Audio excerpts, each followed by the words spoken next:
Day 3 series Dasara special Edupayala Vana Durga Devi temple. Edupayala గ్రామం పాపన్నపేట మండలం, మెదక్ జిల్లా, తెలంగాణ రాష్ట్రం మంజీరా నది తీరంలో ఉంది.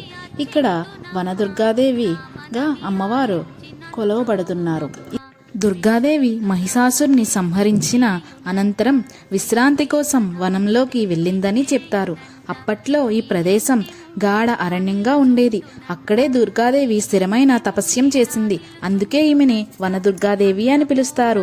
7 పాయలు అనే పేరు కూడా ప్రత్యేకమైన అర్థం ఉంది.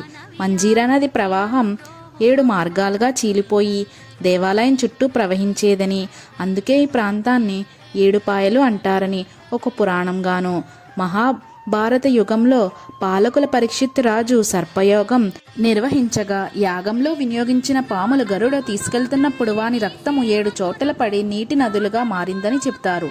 ఆ నీటి నదులన్నీ మంజీరాలో కలిసి 7 చోట్ల ప్రవహిస్తున్నాయని చెప్తారు. మార్గవర్గ ప్రకారం నాగసంపల్లి అనే ప్రదేశంలో జన్మేజయుడు సర్పయాగం చేసేటప్పుడు ఆ యాగ ఫలితంగా 7 ప్రవాహాలు ఏర్పడ్డాయని చెప్పబడింది. దేవీ నవరాత్రులు ప్రత్యేక పండుగగా నిర్వర్తిస్తారు. ముఖ్యంగా మాఘమాసంలో వచ్చే మాఘ అమావాస్య రోజు జాతర నిర్వర్తిస్తారు.